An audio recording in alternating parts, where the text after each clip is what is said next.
বৰষুণত তিতি অৱস্থা বেয়া হৈ গ'ল আমাৰ। मगर क्यों? जय हिंद दोस्तों। তো নমস্কাৰ সকলোকে, মই আলু ভাই। আজি ৰাতিপুৱা চিপচিপিয়াকৈ বৰষুণ দি আছে আৰু মোৰ জণ্ডিছখন বৰষুণতেই তিতি আছে। তাৰপিছত গেছটো জ্বলাই চচপেনটো বহাই ঢালি দিলোঁ পানী, কাৰণ চাহটো আগতে খাই ল'ব লাগিব, নহ'লে এইটো নহ'ব ন। ये बड़ी अच्छी बात कही आप। আৰু চাহত দুটামান হোহা মাৰি মই ওলালো দোকানলৈ বুলি, কিন্তু দোকানত কোনো অহা নাই, মানে দোকান বন্ধ আছে, কোনো আহি পোৱাহি নাই এতিয়ালৈকে। তাৰপিছত আহিল আমাৰ পেটুৱা দা, মানে পবিত্ৰ দা, আৰু পবিত্ৰ দাৰ লগতহে মানে চাটাৰৰ চাবিখিনি থাকে। চ' চাটাৰৰ চাবিটো লৈ মই এইফালে খুলি এখন হাতে দাঙি দিলোঁ মই চাটাৰ।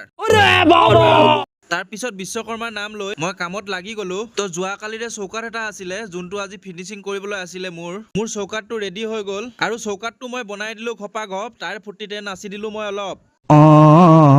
আৰু ঘৰলৈ আহি দেখোঁ যে কাৰেণ্টটো নাই, আৰু কাৰেণ্টটো নাথাকিলে মোৰ মুখৰ পৰা এটা কথাই ওলায়, इसकी माँ का भोला चेहरा। কাৰেণ্টৰ কথা বাদ দিলোঁ, ভাতৰ কাঁহীখন আগতে কিলি ল'লোঁ। আৰু দোকানত আহি দেখোঁ যে কাৰেণ্টটো নাই, সেই ফূৰ্তিতে মালিক আছে টোপনিয়াই। কাৰেণ্টৰ কথা ইমানতে থলোঁ, আৰু আমি এইফালে বৈশ্যদাক লগ পাই গ'লোঁ।